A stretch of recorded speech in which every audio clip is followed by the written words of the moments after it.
കുഞ്ഞുങ്ങളെ ചോദ്യം ഇതാണ്. 30 മീറ്റർ വശമുള്ള സമഭുജ ത്രികോണാകൃതിയിലുള്ള ഗ്രൗണ്ടിന് ചുറ്റും ഒരു കുട്ടി നടക്കുന്നു. ഓരോ ചുവടിലും അവൻ 60 സെൻറ്റിമീറ്റർ ദൂരമാണ് കവർ ചെയ്യുന്നത്.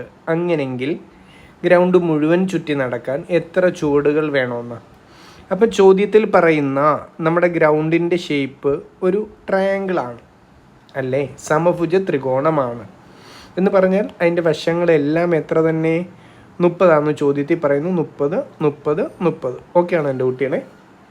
അപ്പോൾ ഒന്ന് ചിന്തിച്ചേ, അവൻ നടക്കേണ്ട ടോട്ടൽ ഡിസ്റ്റൻസ് എത്രയാണെന്ന് ചോദിച്ചാൽ ഇതിൻ്റെ ചുറ്റളവാണ് അല്ലേ.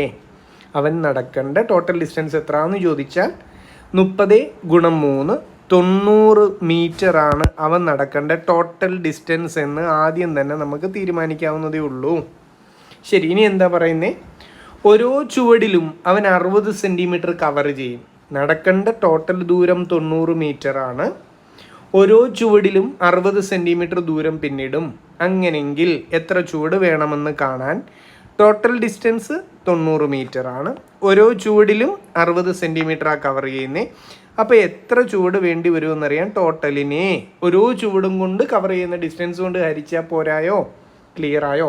ഹരിക്കുമ്പം പ്രശ്നമുണ്ട്, യൂണിറ്റ് മാറിക്കിടക്കുക. മീറ്ററും സെൻറ്റിമീറ്ററോ ഹരിക്കാനൊന്നും പറ്റില്ല. അപ്പോൾ എന്ത് ചെയ്യണം? മീറ്ററിനെ സെൻറ്റിമീറ്റർ ആക്കിയിട്ട് ഹരിക്കുക. 90 മീറ്ററിനെ എങ്ങനെയാണ് സെൻറ്റിമീറ്റർ ആക്കുക? 1 മീറ്റർ 100 സെൻറ്റിമീറ്ററാണ്. അപ്പം 90 മീറ്റർ എത്ര സെൻറ്റിമീറ്റർ എന്നറിയാം. 100 കൊണ്ട് ഞാൻ ഗുണിച്ചാൽ മതി, അതങ്ങ് സെൻറ്റിമീറ്ററിലാകും അല്ലേ. താഴെ പ്രശ്നമില്ലല്ലോ. താഴെ 60 തന്നെയാണ്, പ്രശ്നമൊന്നുമില്ല, അത് സെൻറ്റിമീറ്ററിൽ തന്നെയാണ്. ഇനി ക്യാൻസലേഷൻ അല്ലേ ഉള്ളൂ. എൻ്റെ കുട്ടികൾ പറ.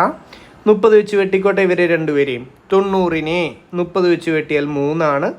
60നെ 30 വെച്ച് വെട്ടിയാൽ 2ആണ്.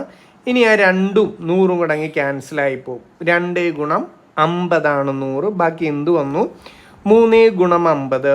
ആ ഗ്രൗണ്ട് മുഴുവൻ കവർ ചെയ്യാൻ ആ കുട്ടിക്ക് 150 ചുവടുകൾ ആവശ്യമായി വരും. ക്ലിയറായോ? Okay, thank U.